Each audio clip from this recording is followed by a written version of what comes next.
Hello, everyone, from the Matt Morris Digital Studio here in Fresno, California. Happy Labor Day, everyone. With the sports director of KC24, CBS47, Scott Bemis, I am Dean Show. Welcome aboard. We got a lot to cover. What a weekend, huh? What a weekend of college football here in the Valley. The second half of that Fresno State game, we'll talk about a little bit more, but it was a good weekend. Football's back, Dean. Football's back. My only regret is I wish I could watch a little bit more of these games. I know it sounds like sour grapes, but I'm so busy working with the Friday night high school, Saturday Fresno City doing play-by-play on that game, and preparing for the game beforehand as well. And then Sunday Bulldog Insider. Not to mention, Dean, that from like Thursday through Saturday, I was busy going through the process of buying a car. So my question is, did we get one? We did get a new car. Hey, all right. I haven't even heard this, ladies and gentlemen. We're all on the. So what did we get? We got a cool hybrid SUV Hyundai Santa Fe. Nice. Yeah, and so it's 3 rows of seats. It's gonna be the nicest car I've ever driven, to be honest with you. Nice. And so I figured it was good gas mileage, good for the kids. I got kids who are in that age where they're gonna have friends in the vehicle. But you know that process. It's always a long process. Right. And shopping around a little bit, and then the wheeling and dealing, all the fun stuff. But yeah, the people at Hyundai were great. The people at Toyota were great as well. It was a good experience. So funny story, you guys, though. You got to hear this. So I'm texting Scott on Thursday night as some of these games are going on. We've got Nebraska going on, and I'm at back to school night at San Joaquin Memorial, going through all my son's periods 1 through 7 at 5-minute increments. I'm kind of looking at my stuff. I'm texting Scott like, "Oh my God, looks like Buffalo's going to get it done," and he's like, "Car shopping. Wish I could see more." So just a funny story, our lives and how busy we are and stuff. But heck of a weekend, though, overall. I mean, just a lot of great games. I mean, Ohio State getting it done, in the horseshoe. Lee Corso's got his last headgear pick, right, which was kind of cool. He started and ended with Brutus. The game last night, which was Miami and Notre Dame, came down to the wire. Yeah, that was probably, I didn't get to see a ton of it. I listened to the end of that game on the radio, driving back from work, by the way. Mm-hmm. By the way, funny story. Yeah, right? Go for it. Miami, they're Miami again. You know why, Dean? Why? Because I was listening to the Miami broadcast, right? And we've all seen the 30 for 30, right? About the U. Yes. And that little, what do you want to call it? That edge, that bravado, that kind of maybe a little over the line at times mentality that the University of Miami has had over the years. I think it's back because the on-field interview that they had right after Miami won the game was with this defensive lineman, and it was comical. He must have dropped 10 F-bombs in the course of a 45-second interview and a couple of S-bombs as well. This is just the radio interview with their home broadcast, right? Wow. And, it was actually like, it wasn't like a ridiculously edgy interview. It was just he was just saying it in a normal conversation. Wow. And the on-field announcer said, "Well, you might have got us in some trouble, but great interview." And so the bravado is back with Miami. Got Michael Irvin and Ray Lewis on the sideline. Michael Irvin, waving the towel, wearing the green. Yeah, I saw Michael Irvin there. Yeah, Ray Lewis was there. All the boys were there. So a great win for Mario Cristobal. We're going to go over that more later.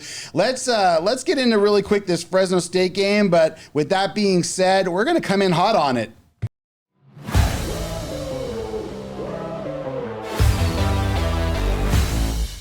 All right, Scotty, Valley Children's Stadium was the setting on Saturday night. Got to show a couple things. Me and the boys were there, and we took Joey's best friend, Rodrigo. So we were there at the game. It was a great atmosphere. Valley Children's Stadium was rocking. Let me show. Let's see. I got one more picture here real quick of the field. Pretty good crowd, everything. I know you were just coming back from the Fresno City game, but you did get to see the end. What are your thoughts just overall on, first of all, the atmosphere and, Garrett Classey's, first game, as AD, right? In the stadium? Well, when I got there, it was, night had already fallen upon Valley Children's Stadium. It was cool. It was cool. I know my wife took the kids as well. Oh, so nice. I went up into the stands for a little bit to kind of take it in with them. I thought the atmosphere was great. I'm always impressed with Fresno State, how well they draw, here in the Valley. I saw a stat today that, they had more people in the seats than UCLA did at the Rose Bowl on Saturday. Yes, they did. Now, having said that, the Fresno State fan base still, the one area where they're lacking, There's too many of them. Too many people leave at halftime. Too many. Well, yeah. Too many empty seats in the fourth quarter. And especially when, like I said, you're in a dogfight at halftime. Your quarterback throws 2 more interceptions, bad decisions. The running game was just starting to get going, but the second half was so different. It was finally what we had talked about.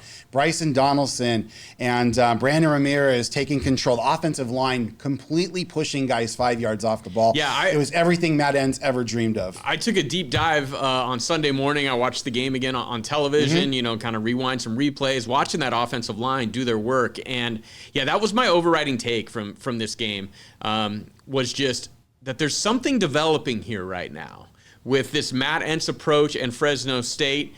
We didn't know if it really was developing after week 1, so you never want to react too much to 1 week. I don't want to overreact to 1 week here against Georgia Southern. Let's see how they perform against Oregon State. But I will say this, that is the first time since I came here in the spring of 2014 that a Fresno State team against a quality opponent, I would say, not against an FCS team or somebody who was completely overmatched, right? Georgia Southern was a quality opponent, at least a pure level opponent, had totally dominated an opponent. Yes. Fresno State has scored a bunch of points in games that I've been to, but it's usually been throwing the ball all over the yard, spread offense, this and that, kind of winning with gimmicks and gadgets, like the spread offense type of look. This was, hey, we're running the ball down your throats, and you cannot stop us. And, I think Georgia Southern was completely gassed. Guys were getting driven off the ball 5-6 yards downfield, not only by the offensive line, but those tight ends for Fresno State. Their blocking was impressive. Matt Entz came in afterwards, after the game in the press conference, and he said, man, how about that offensive line? And he was like, you know what, if I come back in another life, I want to be an offensive line coach, because the job our coaches did at halftime to pump those guys up, and apparently one of the offensive linemen, Roland Fullwood, the right tackle, came in at the locker room and was one of the vocal guys at half saying, we should be winning this game.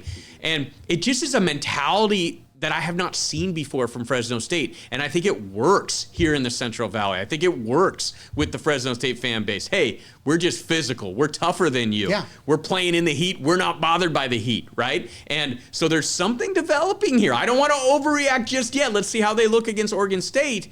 But suddenly that Mountain West is completely wide open, it's seemingly, right? Yeah. Boise struggles. San Jose State struggled. Colorado State lost, although, they hung in there with Washington for a little bit. It was tied at 21. But I got to say, I had Coach Hill and our friend Paul Leffler on my ear, through the Varsity app. And, man, Coach Hill was just giddy up there.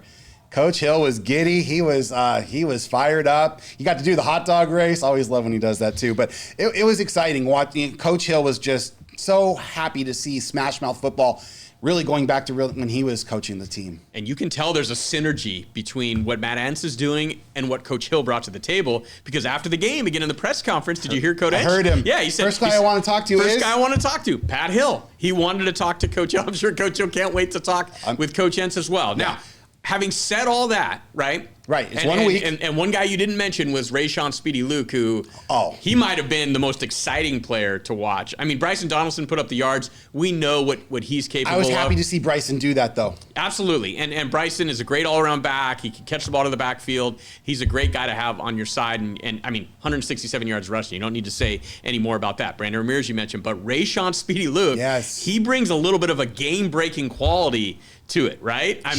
Shifty. And we knew he was fast, but he was running through arm tackles in that game. And he explodes through the hole. So we'll see. We'll see if that can carry over this week into the Oregon State game. But man, it's suddenly there's like, you're kind of looking at it and saying, man, Fresno State may have something going here. Yeah, there's some enthusiasm at least. You're going up now to Corvallis, where they lost to Cal over the weekend. I think it was 31-15. So you're playing a team, a wounded animal, we'll just say there. But it's going to be exciting. So many other things to unpack here in college football. We'll start with the game of the day. Ohio State beats Texas. 14-7. Tough game, defensive game. We kind of thought it was going to be that way. But what are your overall thoughts? We won't start on Arch Manning yet, but on the game itself. Well, that's kind of where I would start, though, because that's what everybody. Start there? Well, that's what everybody's talking about, right? And I think we talked about it because you took Ohio State as well, right? I did. Yeah, we both took Ohio State in this game as picks, and I think the reason was it's not a knock on Arch Manning. I still think he's going to be a heck of a college quarterback, and he'll bounce back from this, no doubt about it. Yeah. I mean, he's just got too many physical tools. He's got too many mental tools. You know, he was kind of born to be in this position. But it's asking a lot of any quarterback to go into Ohio State, to go in the horseshoe in a season-opening game, you know, and come out of there with a win. Sure, I mean, if you asked Arch, I'm sure he would tell you there were probably 10 plays in the game. You know what? I didn't do a deep dive on that game. I wasn't watching every play intently. I saw the highlights. I've seen what everybody has been saying about it. Sounds like Arch was a little off, you know, here and there. But, you know, Sark still has a little something to prove as well as far as winning that big game at Texas as well. They moved the ball well. I mean, in the first half, they got stopped on a couple 4th and 1s, you know, one at the goal line pretty much. So kind of just turned the game. He did have a really, really good fourth quarter though, Arch. So I think that's going to help him build into the San Jose State game. I know you've got a couple plays on that. Let's talk a little bit about, well, again, Thursday night, Boise State. You know, I know South Florida is one of your sleeper picks. So we were talking about that while I was in class at SJM, but going to school. But tell me a little bit about what your thoughts on Boise were. You know, obviously we both picked them to win the Mountain West. So. That was busy. I was watching that and following that while I was busy negotiating a tow package on my Santa Fe. So, but yeah, Boise.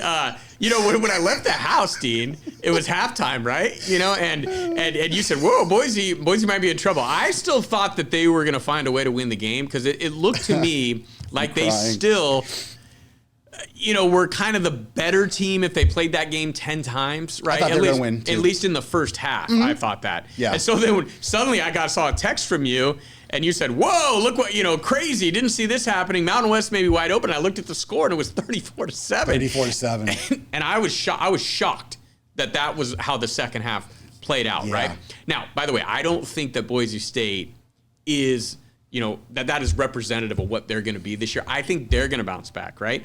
But they're maybe not going to be the, you know, just locked to win the Mountain West that we thought they were going to be. True. The setup, the schedule still sets up nicely for them. I will say this: when I was in Kansas, there was a heavy plus price on Boise State under 9.5. I think it was like plus 175. Wow. It's a big number. I did make a wager on Boise State under, even though I think they were the prohibitive favorite to win the Mountain West, just because Ashton Genty is gone. You're starting on the road at South Florida. You got Notre Dame on the schedule. If you happen to drop those 2 games, you only have to lose one other game. Maybe there is a slight drop off here with Boise State, just a slight one. Okay. I don't want to overreact to one game as well. Right. But yeah, I mean, there may be a few holes, you know, like in the armor there with Boise State. So we'll see how they respond. Okay, let's talk about the game that was in Tallahassee. Another complete shocker to me. Florida State at home beats Alabama. The revenge tour is kind of postponed, I guess we'll say for now. What are your thoughts on Thomas Castellanos and the Seminoles? You know, it's funny because I did come close to giving out a super sleeper on Castellanos for the Heisman, right? I didn't do it because I couldn't get there. I just don't think he throws the ball well enough. But hey, when you have a high-profile win like this, right, suddenly you're kind of in the conversation, at least on the periphery of the conversation. You know, it's funny. I've become an Alabama fan because I'm that big a fan of Kalen DeBoer and the way he carried himself when he was here in Fresno and the way he treats people and, you know, got to know his wife a little bit and his daughter, who I did a story on when she was at Clovis North. Yeah. So I've become an Alabama fan. Plus, I work with 2 Alabama alums, Dylan Morgan and Angelique Martinez. Right. And so, you know, I'm rooting for Kalen, but it's not a great start here to his Alabama tenure coming off of last year. According to what Angelique and Dylan are telling me, that they think there's a big drop off there at quarterback with Simpson being in there, and so, you know, we'll see. Again, we're going to use this line a lot. Don't overreact to one week. It's one game. Florida State has some dudes. They're always going to have some dudes, even when they're coming off a 2-win season.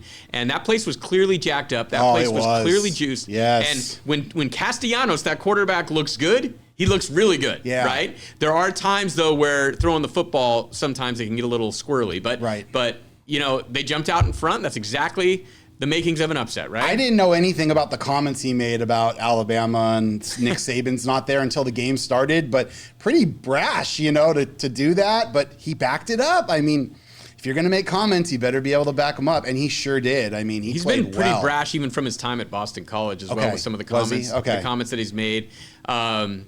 I mean, sometimes we say that gives bulletin board material to the other team, but hey, you know what? You got to believe it for it to happen, right? So there is another side to it. You got to go in any guy who's playing at that level, right, thinks that they're the best player on the field at all times, right? Yeah. And that they can get it done. Yeah, I like it. All right, and then the nightcap, I know, like I said, we were kind of both at the Fresno State game, but LSU getting it done in Death Valley.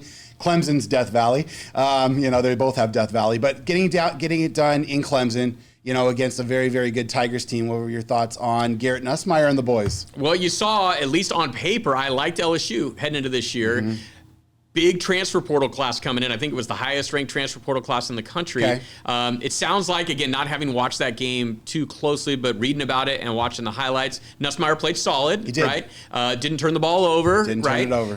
But it sounds like that LSU defense really was the story of the game, holding Clemson to 10 points. And, with a quarterback like that returning, Nussmeier, and then you throw a solid defense in there. I'll tell you, I'm really liking my preseason pick for the LSU to win the SEC. They're up right now. I know you can't see them. We got to have some technical difficulties, but I'm just going to read them off to Scotty. He's got his best bets for the Heisman were Nussmeier, Levitt, and Carson Beck. And then his sleepers were Dampier, who played really, really good in Pasadena, Zachariah Branch, and then he added John Mateer for Oklahoma, who's got a huge game this week with Michigan. I don't know if you saw Mateer's numbers. It came against an FCS opponent, but they were pretty impressive. Yeah, Oklahoma. And so Mateer's a guy who was great at Washington State last year. And my thinking there, I added him during the Kansas trip to win the Heisman at a pretty big number, 22-1, was that he's a guy who's going to get a bunch of high-profile games as well. And but he's a guy who's a dual threat guy, and he's a load to bring down. But yeah, Dampier, I heard somebody say today that his numbers, I got him at 60-1, that he's already down to like 35-1 or something like that. That's the Utah quarterback, Devin Dampier, who transferred from New Mexico. So the Mountain West fans here in Fresno are probably familiar with him. Nobody was on Carson Beck. I'm an outlier on that one as far as preseason, at least. Like some of the prognosticators that I heard, or guys in the sports gambling space, but I just thought at Miami he's going to get a bunch of high profile games, and now I think his numbers probably knocked down already to maybe 12-1, something like that. Sure. He didn't light the world on fire, but he played solid in that game, and that's all you got to do. You just got to win games mainly. I want to go over a couple of your other picks here that I want to just mention really quick. Obviously, USC looked really good against a team that obviously we don't know a lot about, Missouri State, their first, Power 5 game, conference title. Sure, I understand. What I'm trying to say. Washington looked okay as a sleeper in the Big Ten. They struggled a little bit with Colorado State. I want to get to Georgia Tech because, obviously they ruined my Friday night, but I kind of expected it. I mean, Haynes King is just special.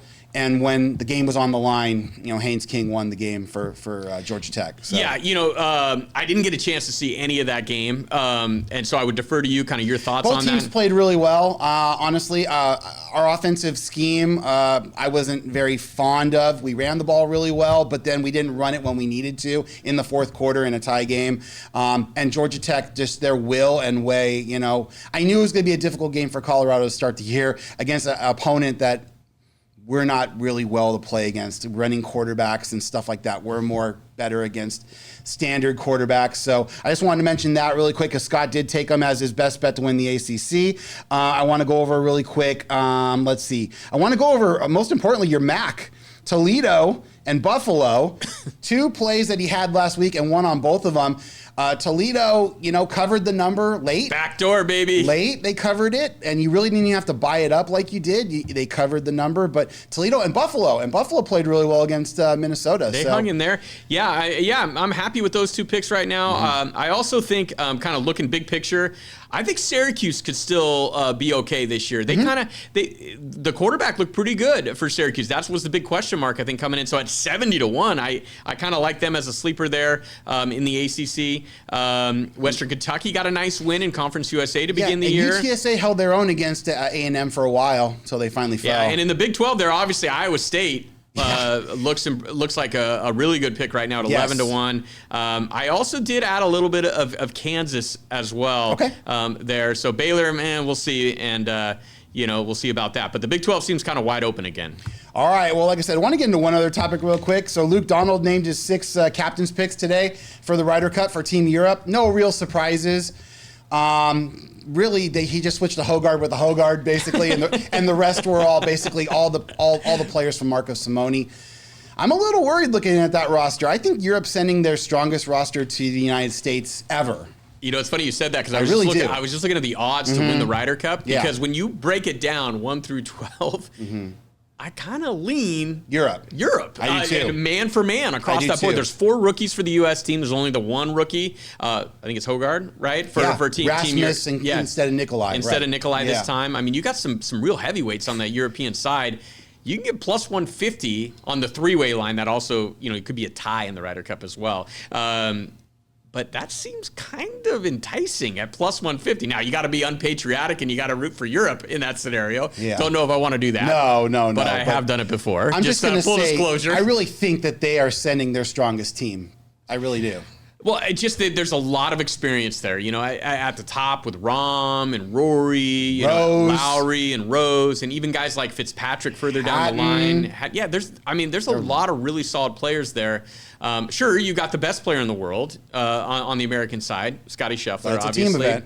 It's a team event, and guys like even guys like Xander, and Cantlay, and guys like that, Justin Thomas. Sure, they have the pedigree, but are their games really firing at all cylinders right now?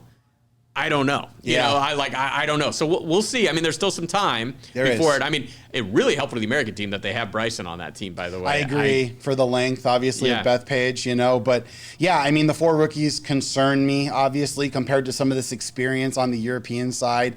You're talking multiple Ryder Cups here, Well, think about it, too. It's at Bethpage Black, right? It's going to be a crazy New York crowd. Yep. I can't wait to watch this event. Me too. It's going to be intense. But what do you have on that European side? You have experience, right? So, in theory, they're going to be fine with it. They're going to have all played in U.S. Opens on foreign soil in New York, this and that. Slightly different animal, obviously. It is. But they're used to being in the fire. They're not going to let, some heckler in the crowd get to them, kind of thing. They've got an experience-laden team. And if you're Luke Donald, it ain't broke. You dominated, in Italy, right, last time out. Why fix it? Well, I agree. It was a smart move, obviously. United States like taking some chances on some of these younger guys, Obviously, the 6 guys who automatically qualified, some of them have played really, really well. So it's going to be exciting to see. I'm really, really fired up about that for sure. So, all right, well, it's time for Scotty and I to get into our money plays.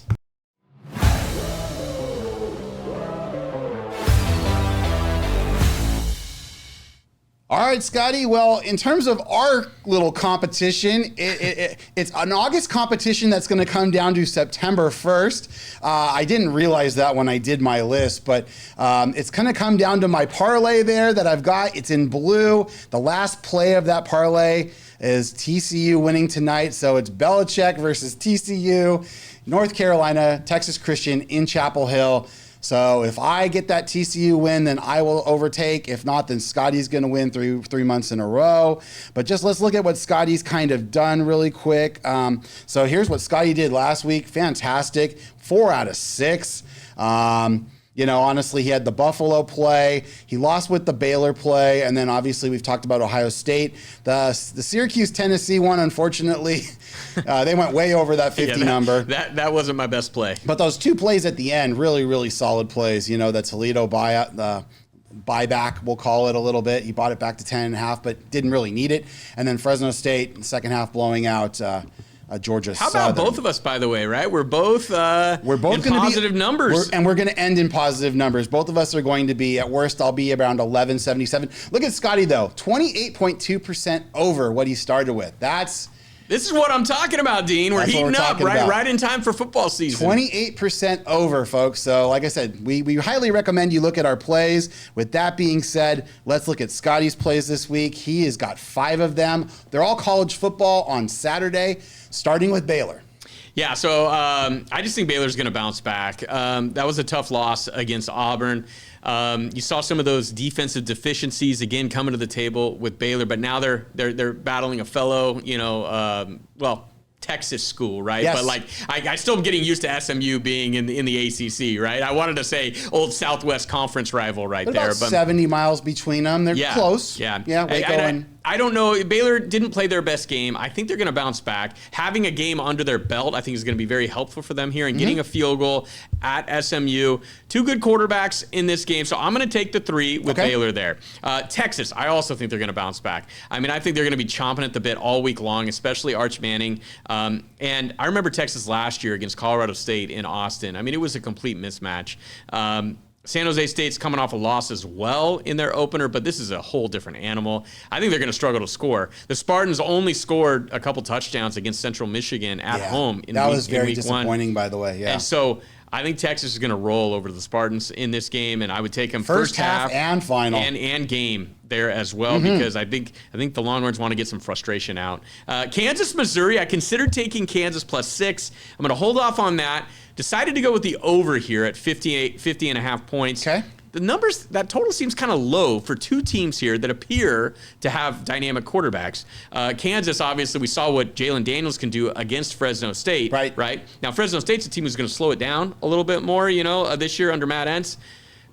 Not so much with Missouri. Missouri's a little bit more of a fast-paced team. They have one of the faster tempos in the country. And they've got a quarterback, a transfer from Penn State, who's also a dual-threat guy who played really well in their opener. It was against the FCS team, but he put up some big numbers. So I'm going to go over 50 and a half on that with two dynamic quarterbacks. Big game for the Big 12, by the way, there against an SEC school. Yeah, we're going to see what Kansas is made of, I think. And we're going to see, okay, if Kansas goes in and beats Missouri, then that kind of frames that Fresno State loss a lot differently, right? And then finally, San Diego State and Washington State. By the way, I also, maybe on Thursday, we'll see if I get to it, but I'm also considering the under on this game here up in Wazoo. San Diego State getting 1.5.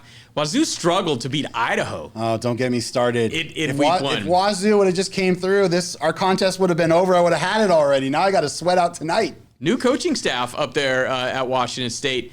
Hey, guess how many yards rushing they had against Idaho? Oh, God, it was was it single digits? 3. Yeah. 3 yards rushing against Idaho. San Diego State shut out an FCS opponent who actually was a decent FCS opponent based on what they did last year. Right. These offenses aren't going to light the world on fire in this game, but I don't know. I'm thinking Washington State maybe having a little bit of a down year, and in Sean Lewis's second year in San Diego State, I'll take the points there with the Aztecs. Got it. All right. Well, here's my plays for September. I've got a $10 money MLB play. I got the Braves money line, Brewers and Giants. Kind of what I've kind of been doing here with some of the Major League Baseball.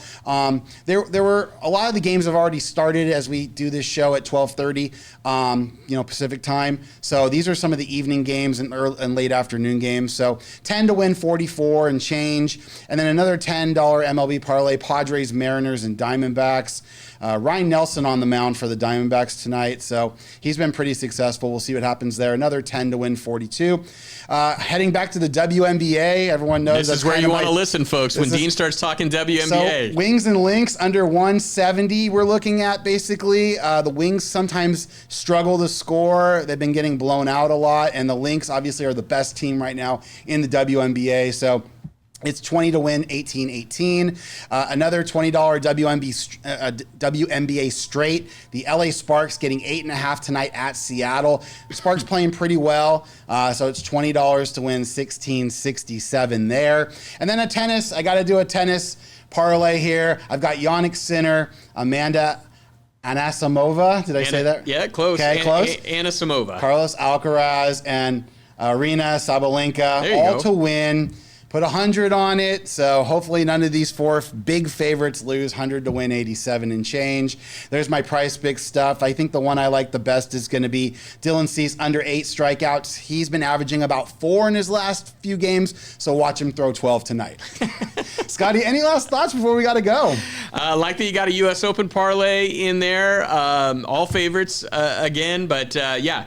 Look at those WNBA numbers. I might have to tail Dean on those tonight because he's been pretty good. Yeah, WNBA's been pretty good for sure. So we got an exciting week. We got another show on Thursday. We're going to have some NFL plays on Thursday. We'll get deep into the first week of the NFL on Thursday. And we're going to have our NFC